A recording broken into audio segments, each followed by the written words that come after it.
Young women have been growing up with an indoctrination of what womanhood is and what it should be.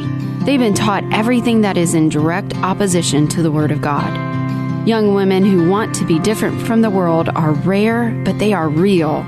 On this Rare But Real podcast, Audrey Broggie will often be joined by her daughter, Grace Anna, and her daughters-in-law, Maureen, Kesset, and Marilyn, who desire to be discerning in a day when everything seems to go against God's design.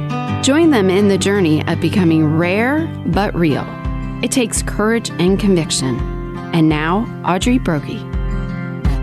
Welcome to the podcast today, and I want to read something as I get started.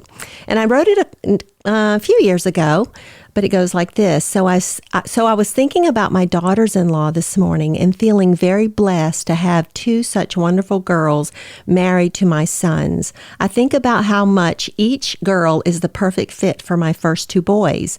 I hear lots of horrid mother-in-law, daughter-in-law stories, and they are just that, horrid. Two women loving the same man for different reasons. Well, I had a conversation with my 5-year-old grandson, Jack, a few days ago as he was sitting at my kitchen counter drawing volcanoes. Jack said, "Emma, who do you love more, Daddy or Granddaddy?" And I answered, "Well, I love them the same, but the love is different. Your daddy is my son, my little boy, all grown up. The love I have for him is a protective love. Your granddaddy is my husband, and the love I have for him is a chosen love." Jack sighed, went, He didn't seem too impressed with my answer. And then I said, "Well, Jack, you'll understand what I mean one day when you get married and have children."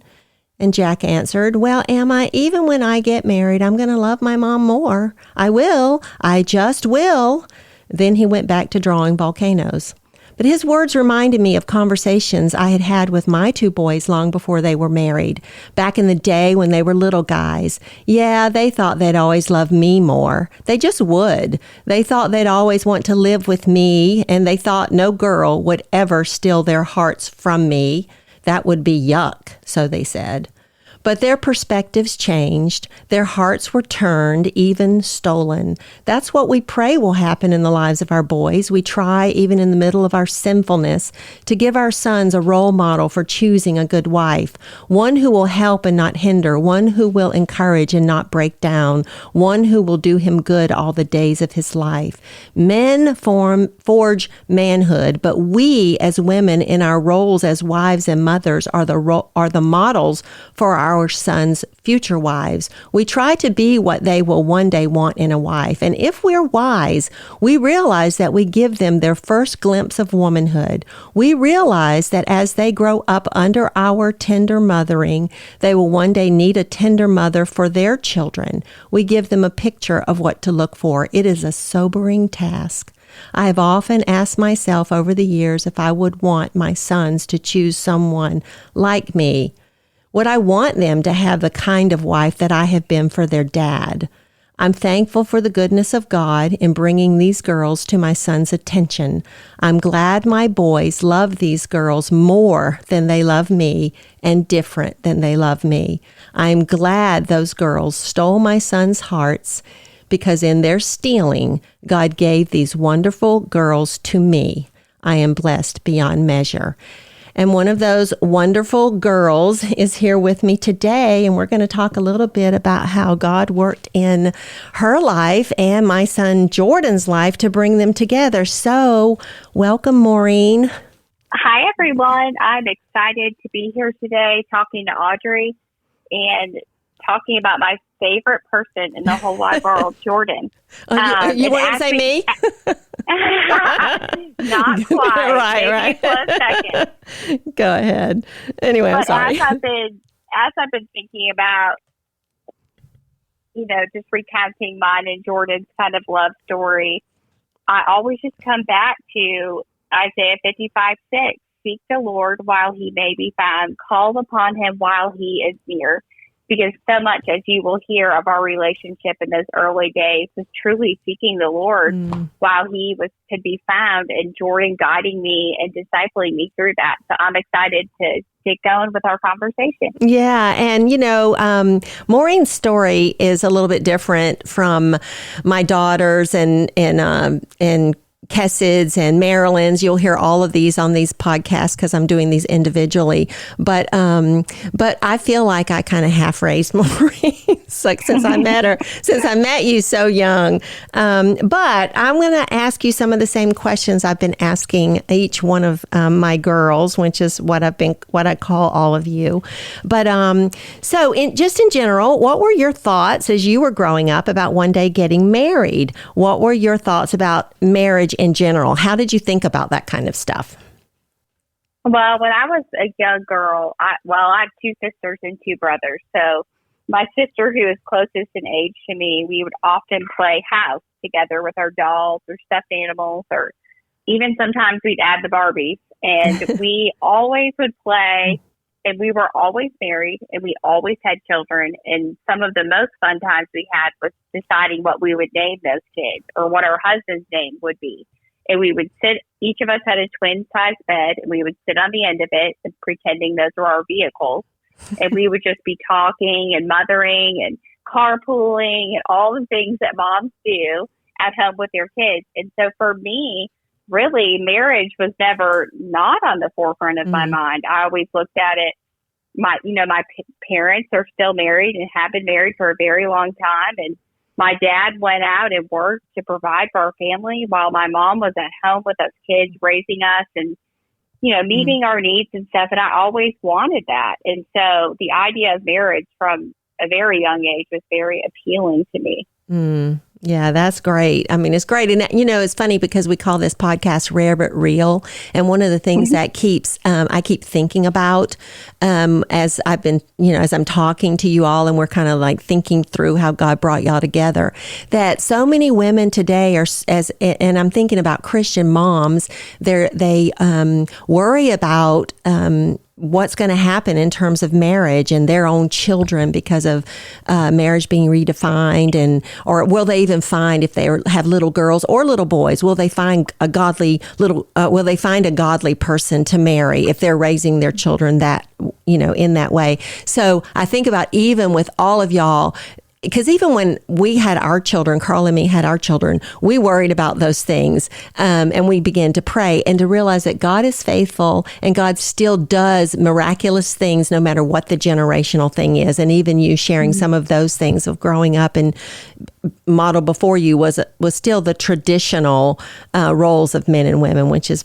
very healthy for children as they're growing up. So I'm very thankful that I was not touched by the new wave of feminism today of, girls are growing up in homes believing that I don't need a man. He's not going to help me. I'm going to be all that I can be without the help of a man. And so while my parents didn't become Christians until later, when I was an older child, I'm thankful that they instilled in us the traditional principles that then, as I would learn as a new believer, were God's principles: one man, one woman for life.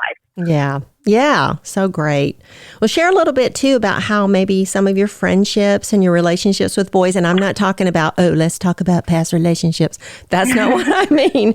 But just in general, how, interacting with friends with boys or having brothers, like you grew up with brothers in the house, how helped you maybe understand a little bit about how boys are, or, I don't know, maybe it, some of those things helped you. Maybe it didn't. Maybe it was, you were just oblivious to it. But is there anything there that you felt like was kind of helpful? Well, no, I do think growing up in a house with two brothers and a father definitely helped impact and influence the way that I would then be a wife and now a mother. And not everyone has a brother, and that's not our choice. So that's not like a bad thing if you don't have a brother. But I did have two brothers, and just learning, the different personalities, how, I always like to talk and to hear and to listen and to ask questions. And, boys generally, or men, are not as wanting to talk forever and hear and understand the details and what their face was like while you were saying it. And so for me, it was good for me to kind of see that it wasn't a bad thing that a lot of men don't have those traits, but it was a good thing. And for me to learn that I don't need to like bog down our relationship with talking about things that pertain to me or that I enjoy, but that I need to get into their world a little more. And sometimes maybe it seems a little more simple to me, so to speak. But I love, I did know what it was like to grow up with brothers who were rough tumblers, playing ball, were dirty, didn't care if they smelled, and that was good for me as I entered into a marriage to know what that was going to be like. So I'm very grateful for that. Yeah, that's great. And how about like relationships with guys who weren't your brothers? Did that have any kind of impact on you, or were there things you learned through that? I would say, in my earliest years, like I think of at school is where I would know these other boys who were my brothers. I mean, I always just, to be honest, kind of thought of them as little pesky, annoying little people. And so I wasn't too bothered by them. I mean, obviously, as I grew into middle school years where natural crushes come with puberty and all the things that you start to notice, that's when I started to even think about marriage in more of like a personal sense. But I still hadn't given my life to the Lord yet. And so it was still very me focused. Like, of course, I'm going to marry someone I think is attractive and who makes me happy. Right. Like that was more. And so when you would get into a friendship, whether it was a dating or just a guy friendship, I would always just be looking for, is he cute and does he make me happy and doesn't annoy me? Right. But it would be later that I would learn that that's not all what a marriage is about. Yeah. And so all of those things, I am thankful that I experienced those because I feel like it helped prepare me for a real biblical marriage, as we'll continue to talk about. Yeah, yeah. Well, a lot of people who are listening may not know, but I met you when you were 9 years old. And and I remember that, your family lived here and we went to the farm stand because your dad at that time was a farmer. And I remember seeing you. I remember all of that. You were 9 years old. And of course, some of this that I'm getting ready to say, but it will kind of set up for what we're going to talk about next. But when Carl and I were raising our family, and I'm thinking specifically our boys, because I taught, as the mom, taught a lot of things about biblical womanhood to my daughter. But we taught our boys the biblical view of marriage because we taught, my husband's a pastor, so he taught, your father-in-law, he taught the Bible. And so he taught Genesis. And so they knew the biblical view of marriage. They understood God's principles about biblical manhood and womanhood. And one of the things that Carl and I wanted for all of our children, but now especially I'm just talking about our sons here, is we wanted them to know how to find a wife. Carl would always tell our boys, the three most important things in your life is who's your master, and who's your mate, and what's your mission? Like the 3 M's, settling your relationship with God is the most important. But if God has not called you to singleness, and he doesn't call most people to that, although it's a good gift, and we'll all be single for some parts of our lives, but who you marry is the second most important decision. And so we wanted them to be equipped, to know enough of God's word, and to be equipped even from young ages to know how to find a wife, because that's what the book of Proverbs says. He who finds a wife, he's supposed to do the finding, and he finds a good thing. And so we prayed for you long before we even knew you, ever before we met you at 9 years old. But even then, of course, not knowing what God was going to do with you and Jordan, and it's a little bit different because, y'all had a dating relationship in high school. But when Jordan first began to notice you and began to pursue you, what were your thoughts? Share, and then this is your chance to share a little of the process, and then even because it's over a few years, but how did you know he was the one for you? And Maureen, feel free to share anything you want to say, even if you were annoyed with Carl and me. It's okay. But I think it would be so good for our listeners or people who are interested to hear this, because, you come out, people sometimes in very conservative Christian circles, they come thinking that kids should never, ever, ever, ever, have a relationship when they're, in their teenage years. But it all depends on how that is protected. So the floor is yours now. Well, I feel like before I can fully get into my relationship with Jordan and how that evolved, I have to share just for a minute for our listeners to understand a little context. So, I grew up in a home. My parents didn't have a personal relationship with the Lord until they were in their mid-30s. But we did grow up going to church. It was more of like a check in the box kind of thing. But my parents, it was important to them for them to take us. They then put us in a Christian school that had the gospel. And so our teachers were faithful year after year to share with us. We had Bible class. So I was very familiar with the gospel. I knew that salvation was by grace alone, through faith alone. And I could have said that had anyone asked me that. But it wasn't until I think I was a month shy of being 15 when our family, we had made a move and moved back to South Carolina. I was sitting in Community Bible Church where Carl, my now father-in-law, was preaching through the book of James.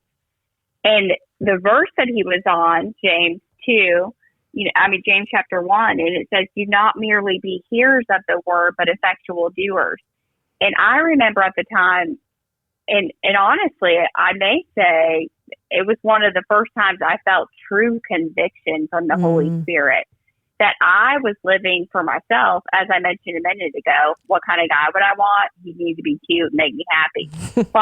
And again, I don't think at the core of it, there's anything truly wrong. I think a lot of people would say that. Of course, yeah. But for me, as I look back at my short 15 years of life, I was like, it was just characterized by making decisions, some good, some sinful, that were things that were making me happy.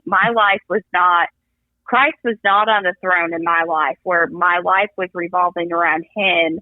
Therefore, the natural overflow of my life and my decisions were based upon him and his word. And so that was the first time that I felt so convicted over that.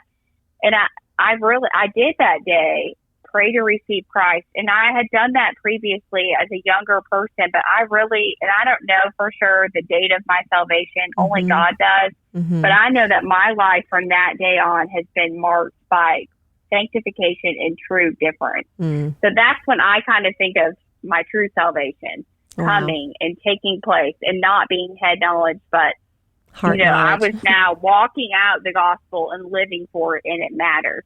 And so I think it was, not too long, after we were at Community Bible Church and I just said this to Jordan last night. We were talking about this podcast. I was like, you were always milling around our family seats and talking to my dad, and because they've always had a great relationship, and they both are hard workers, and they talk about a lot of the same things and enjoy it. But, it took a little while. Then my sister said to me, I think he likes you. And for me, this is new to me, so I like him. Yeah, and I was kind of like, oh, I didn't really think about it that way. But then it was not too long after that Jordan invited my sister and I. We're pretty close in age, but he said, you guys should come to Friday night Bible study.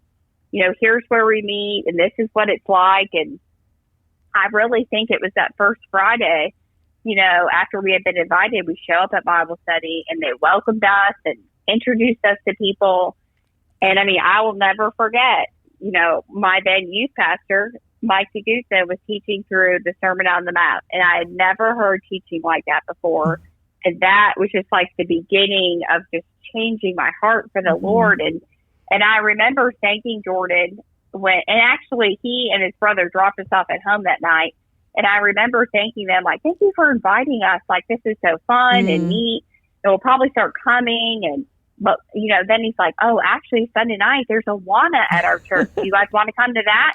And then Wednesday night. And so basically our relationship started by seeing each other at church, by being at church events. But not only was I starting to have a crush on Jordan, but I was so in love with the Lord and wanted to be around his people. I wanted to learn all that I could learn. I was having quiet times. I was praying. I was just, for lack of better words, I guess I was just on fire for the Lord and new in my faith. And I just felt so grateful.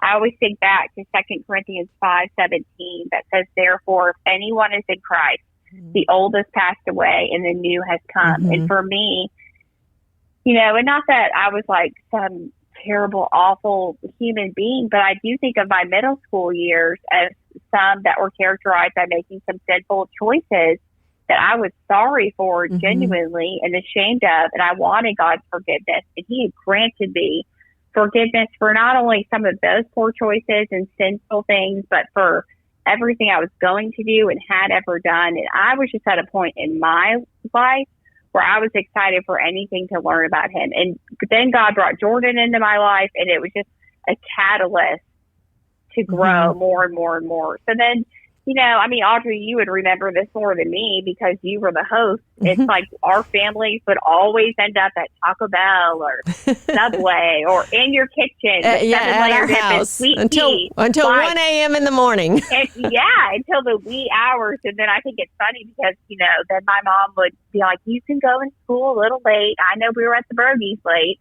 And so I just think that story is so neat, but it wasn't, Jordan and I were not like exclusive and off in a room. It was like all of us. That's right. And I mean, my two older siblings had already graduated high school and were in college. So it was myself and my two siblings, my parents, and the seven of you. Like we sit and play spoons or Mafia. That's right. That's or right. Catchphrase. And so and then when we really go ahead.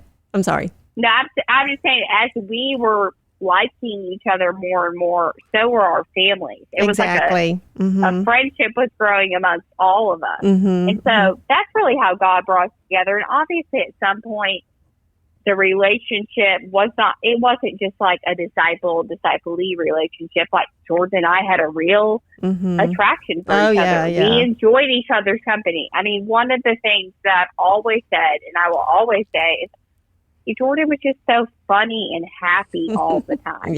And for me, I love that. I knew if I'd had a bad day and I saw him at church or he came to my house and we were sitting on my porch swing talking, he would always make me laugh or make me see the good in whatever. And I love that about him. And then, you know, I mean, much of our relationship, Audrey, as I was thinking about it again, was characterized by us, the two of us. Now, Jordan already had this life and foundation of making choices based upon the Lord and his word, but like that was new to me. And he was like discipling me through it. We were praying together. We were always doing a Bible study together. We were memorizing scripture. I mean, he was the first person that, you know, this whole idea of a biblical worldview. Like I never even thought of that before. Yes, I was young, but it's not like I was 7. Like I was also old. I was old enough where I did have to start seeing the world through the lens of God and his word. And Jordan, I think about that. I'm like, God saved me and then sent Jordan into my life to literally walk next to me side by side and help me. I could, you know, if I had a hard day at school with different friends or issues, we would sit and talk about that. And what do you think God's doing through that? And how should you live in light of that? So I think a bunch of our sophomore and junior year was very much like, I know it was a relationship. And at some point I was laughing with Jordan last night about this. You know, it's funny how everyone you know, defines the relationship. And the way that happened for us is my sister and I were in actually a pretty bad car accident. The car ended up being totaled, but I was totally fine. You know, she did have a few bumps and bruises and need some stitches in her head, but we were fine. But if you would have looked at the car, you would not have thought we would have been fine. And I remember you, Carl, and Jordan came to our house that night. And you were praying with us, and we were just like thanking the Lord that he had spared our lives. And I remember Carl saying, like, you know, God has spared your lives because he's not done with you. Like his story, he's still writing it for you. And like, so how much more do you need to like hold on to his word and live for him and be thankful that he chose to spare your life? And there was that, but then Jordan left a card behind, and I didn't see it until he had left, but he wrote in the card, "As my girlfriend, I'm so glad that God saved you." And I remember thinking at the time, as my girlfriend, I didn't know we were boyfriend and girlfriend. Like officially, I did. It's like I wanted it to be, but then he just went ahead and defined it. And then, it's funny though, Jordan and I had this whole relationship of things we would write each other. We always wrote each other cards and notes. Mm-hmm. But then we wouldn't talk about a lot of things that we wrote for a long time. It might be like, oh, I love you or whatever, and uncomfortable. But then, you get comfortable and say it.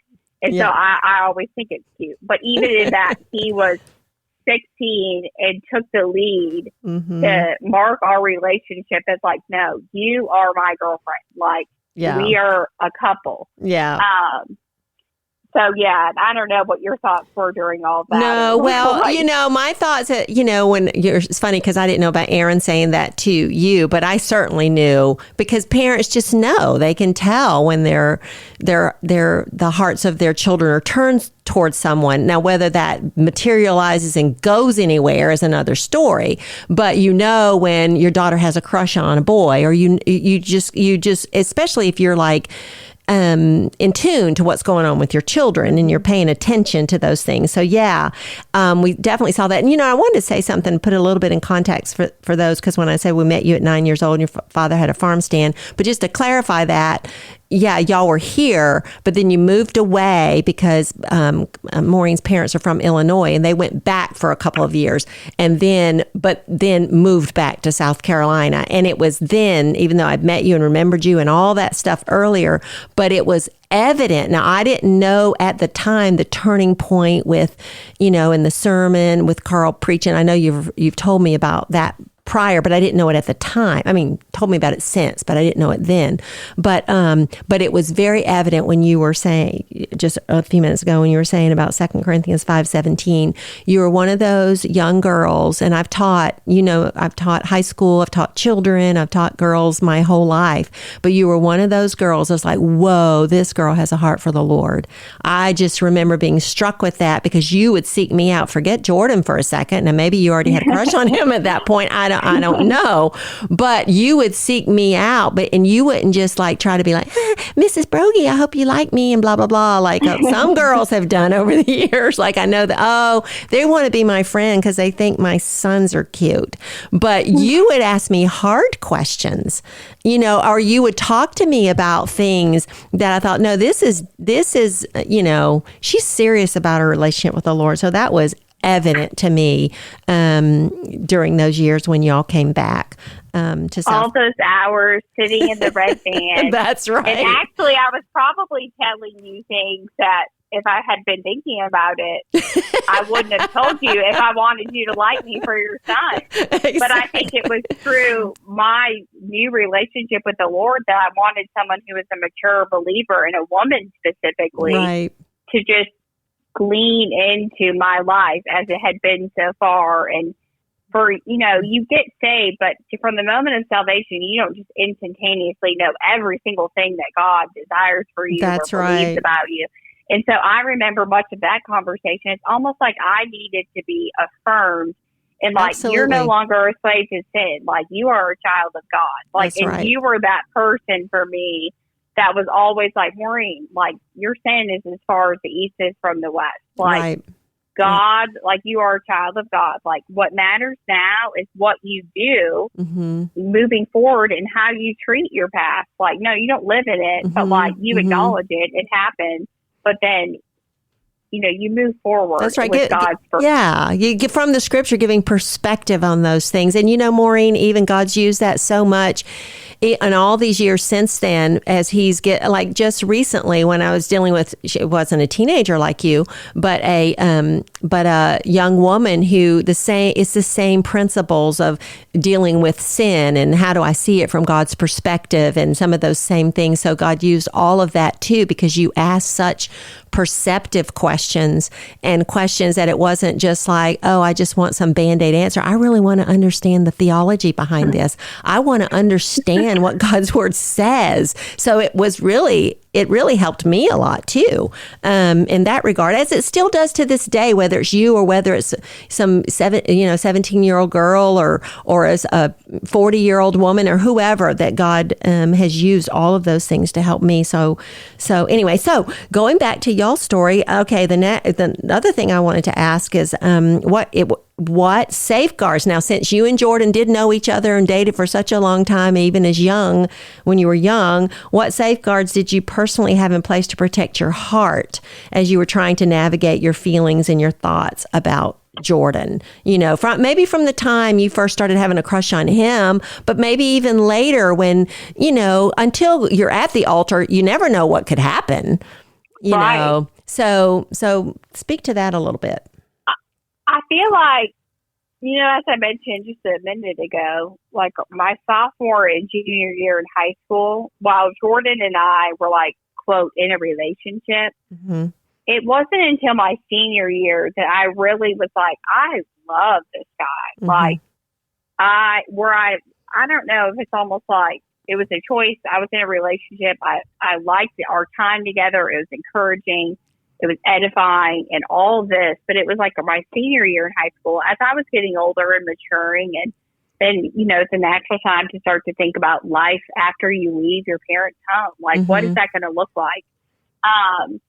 I would say that's when Jordan and I really started to have conversations of, you know, you're going to go to college. I'm going to go off to school. We don't exactly know what that's going to look like, but where does our relationship stand? And I remember, I mean, truly, Audrey, we would pray about that. Mm-hmm. And then at some point we expressed, like, I think you're the person I want to marry. And for me, that was, I mean, some of you listeners might be like, wow, you're like 17, 18, already declaring like a soulmate.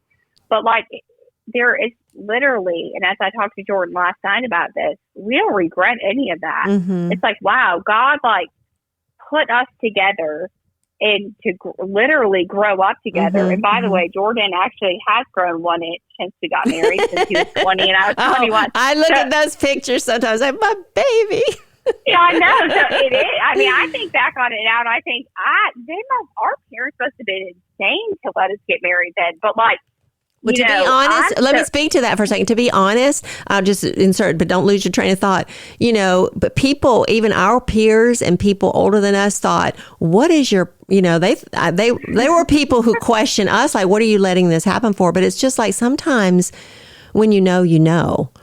You know, and you're certainly marriageable age. You know, now people put off marriage so they're not getting married. And I'm not saying, obviously, sometimes God makes it later. So I'm not talking about God's will in this. I'm talking about people who intentionally put it off just because they don't want any responsibility, and they don't, just because they followed the world. I'm not talking about when God is the author of that. I'm talking about just how our culture is. So, you know, there was nothing. I mean, Jordan, you know, as you know, his dad is like, you know, you got to get your job. You got to know how to financially support someone, blah, blah, blah. All that was in place even when Jordan was so young. So now, And, I mean, that was the same thing from, you know, well, I'll finish this thought. You know, that's like when we started thinking about our future together, if you will. Mm-hmm. And it was like, I had learned, you know, no, I didn't know it in its entirety or understand to the depth of how I do now, 20 years later. But I had already like started to learn, what does a Proverbs 31 woman look like? Oh, I'm studying that. I want to be that type of a woman. Mm-hmm. Oh, I look at like Ephesians when it's talking about husbands, love your wives as Christ loved the church and gave himself up for her. And I'm like, Jordan certainly loves me that way. Mm-hmm. It's not, and for me, in my even immaturity and not having lived much life under my belt yet, it's like you just said, when you know, you know. And we knew that we were going to be together. We knew we wanted to accomplish a few things, like you mentioned, like Jordan to finish and graduate college and have a job. And that was important to my parents as well. You know, my dad wanted Jordan to have a certain amount of money saved and all of these things that you guys did as parents to protect us and to keep us. But at the end of the day, it was like, I mean, they are old enough to get married and they can do it. So in terms of safeguarding, I want to speak to that a little bit. I mean, that's probably an area I would say now, I'm 38 years old, if I was speaking to my 17-year-old self. Which was the next question. Go ahead. It's not that I would say you shouldn't have gotten married when you got married, because I don't regret that at all now. And Audrey, and obviously you know all this, but I think we had kids right away. Mm-hmm. We had 5 children that God blessed us with. And then I was diagnosed with multiple sclerosis. Mm-hmm. And I think if we had waited all these things, we probably wouldn't have had all these things. Right. And I just think, so there's literally nothing about that we quote regret. But I do think back to safeguarding. I'm not sure that Jordan and I, in terms of, and I don't mean in a physical sense. I'm talking about now like your heart. Right. Because Emotionally, yeah. as much as Jordan and I were sitting on my front porch or your back porch saying we're getting married as soon as, Jordan graduates from the University of South Carolina. Right. It's like anything could have happened, like you said. We could have broken up. He could have met someone else. I could have met someone else. We could have grown apart. All that could have happened. And so I guess we talked about that a little bit, but in our heads, it was like, no, this is like, we love each other. We are good for each other. Yes, we're sinners, and no, not everything was not perfect. But like, I do think though, if this was my daughter now, I would definitely warn her in the sense of like, you kind of put all of your eggs in this basket at a very young age, and you're like certain, even though you're not God, that this is going to happen no matter what. You need to be careful about that. But I do think, and Jordan and I were saying this last night, God was so at the center of our dating relationship and praying and asking that we both kind of agreed last night we were talking. I think if there had been red flags, as close to the Lord that we were in our relationship, I think that we would have seen him. Well, not only that, Maureen, like I'm just speaking as a parent and with my husband, who is so great and I respect him so much. There would have, if there had been like, stoplights glaring for us, I can guarantee you your father-in-law would have been on his knees in his prayer closet praying that this thing would break up. And he wasn't doing that. I'm just saying that there was what I'm saying in that is there was some parental confirmation there too, not knowing how it would plan out. But it wasn't like I wasn't scratching my head as Jordan's mom thinking, I don't know about Maureen. I wasn't thinking that way, in terms of someone to be his wife. I just wasn't thinking that way at the time because I I knew you had a heart for the Lord. That was clear. It wasn't, and you're always praying that your kids don't just marry a Christian, but they marry someone whose heart beats for the Lord, because then no matter what they go through, whatever life throws at them, if their heart is sold out to the Lord, they're going to make it. So I don't know. That's right. Yeah.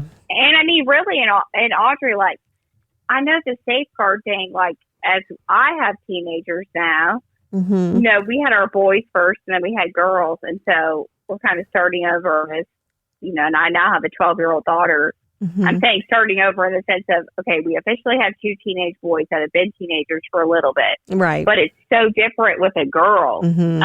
It's so different the way their emotions are, the way they think. Some things that my oldest daughter may think about, my sons have never thought about. Right. And that's okay, because that's the way God made them. Right. And so for me, yes, I'm like talking about things with her and to protect herself. But at the end of the day, it all comes back to, if you are honoring the Lord and obeying the things that you know and walking with him as much as you know how for, a 17-year-old. Yes. Or a 12-year-old. Yeah. Then God is going to guide you and direct you. And Audrey, I feel very confident to say that that's where Jordan and I were. That's where our relationship was. Right. And so marriage was the obvious next step for us. Right. And as we matured, we really did mature a lot together just with our ages when we got married. And, which is funny now to look back on and be like, oh, I would have never said that or done that now. But that's okay. We had each other to help each other through that. And I don't regret it. And I think our story is very unique in that I think most of what you hear now is any high school relationship, if they go to marriage, they usually end. Yeah. But that, God has spared us from that and grown our relationship with each other and with him even deeper through many hard times that a lot of people will not walk. And I think for me, the thing that really I knew when I really started to learn about qualities of what makes a godly husband, it was Jordan is absolutely someone that I can follow as he leads our family. Yeah. You know, we as young little people were like, we're getting married and moving to Oklahoma City. Bye. And like, that was, I mean, I'm sure as a parent now, I mean, that's only like 5 years away for Jack, our oldest. And I think that would be so sad for me. He's like, move halfway across the country. Well, you know, I went with him before y'all got married. I know you did. You set everything up. But he wasn't married yet. Right. But I do think, wow, like, that was a needed venture for us. Yeah. And like, and That's it right. was, I mean, we really, you know, the scriptures say to leave and to cleave, and That's Jordan did that. That's right. And it wasn't out of like, I'm leaving these people, I don't like it. Right. No, it It's was as like, it wow, should be. this is my bride. It's as it should be. Making a house for us. That's right. Exactly. Yeah. And so, and you know, and also I do want to say this about my relationship with Jordan, as I shared already, like, it kind of happened in tandem, like me being a new believer and Jordan coming into my life. Not only did Jordan help me with all these principles of, I mean, I can think about conversations we used to have about tithing. And I had my little job at Sonic and would roller skate. Mm-hmm. And Jordan challenging me like, don't just tithe on the money you get after your taxes are taken out. Tithe the entire amount that God's blessed you with. Mm-hmm. You know, have you ever thought about giving to another ministry? Yep. And it was just like, I mean, that's how I became an SPS partner. Yep. Like, Yep.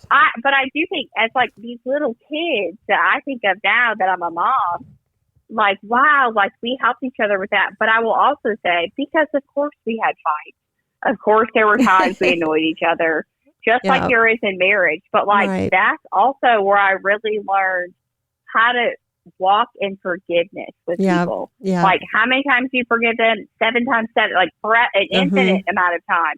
You walk in forgiveness just as God in Christ has forgiven you. And so I think that, I mean, for me to say, oh, I regret all that would be like me saying, I regret like learning basic foundational principles of being a Christian.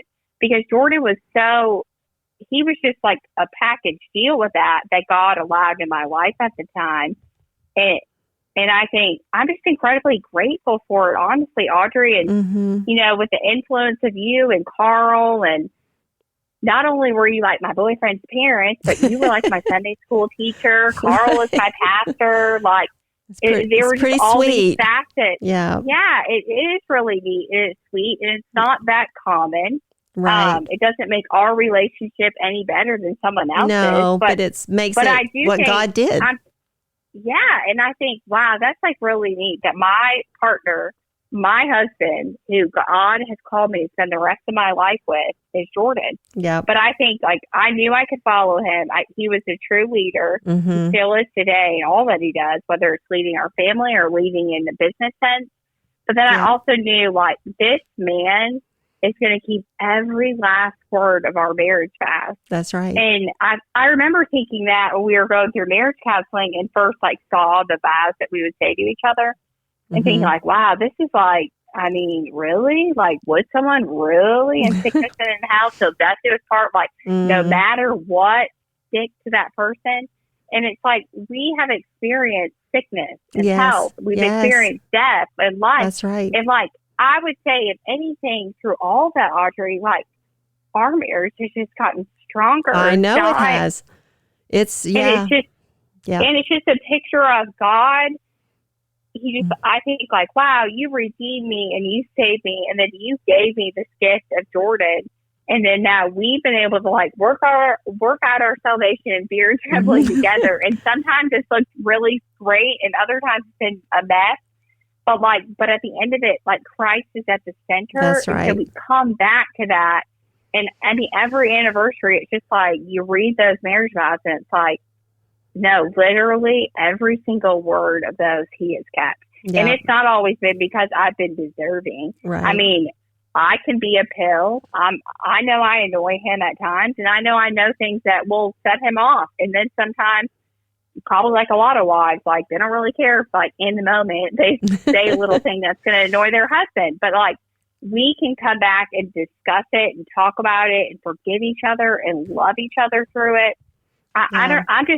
Really all I can think of, Audrey, is just, I'm just incredibly grateful. Yeah. Like, I'm grateful to have known you guys, to be a brogie now, to have kids, like to be Jordan's wife. I'm just grateful. Well, and we're grateful too. And it's like, I don't know, it's just been it's been so good. I mean, just to hear you today and I don't know, all the things, just to be reminded as Carla and I watched it unfold before us. And as we were on our knees praying for that relationship, as we saw y'all liking each other or talking in those early days. But to see you called us special friends. Yes, we did. were special friends. I'm fielding off all of like the people on the outside say, what's going on with them? You know, it's I know. like, Why are they boyfriend and girlfriend? They're special friends. Yeah, we were special friends. And it was Jordan, me, and Jameson. What? Special friends. And Jameson's a chaperone. I know. It was really great. But all this has made me think of as we like kind of close out this podcast. I don't know. It's just brought back to Ephesians chapter 5. So husbands ought also to love their own wives as their own bodies. He who loves his own wife loves himself. For no one ever hated his own flesh, but nourishes it and cherishes it, just as Christ also does the church, because we are members of his body. For this cause a man shall leave his father and mother, and shall cleave to his wife, and the two shall become one flesh. This mystery is great, but I'm speaking with reference to Christ and the church. Nevertheless, let each individual among you also love his own wife, even as himself, and let the wife see to it that she respect her husband. And those are words for all of us as we if we're married, those are words for all of us, and we need to take those to heart. And I hope that one of the things that will happen as a result of hearing these stories is to remind even anybody who's listening, whether you're married or not, but for those who are married, of why you got married and the bigger picture of what marriage is to represent, and that God is the one who thought it up, one man, one woman for life. And it's his grand design. And I don't know, I have loved hearing this today, and I've loved having the conversation. I'd love to keep going, but I think we'll call it a day, Maureen. So anyway. Yeah. Well, thank you for having me. It's been great. If you enjoyed this episode of Rare But Real, be sure to subscribe so you'll be notified when a new episode is posted. And share this podcast with friends. Follow Audrey on Instagram and Facebook at Mothering from the Heart. And listen to all her messages on the Search the Scriptures app.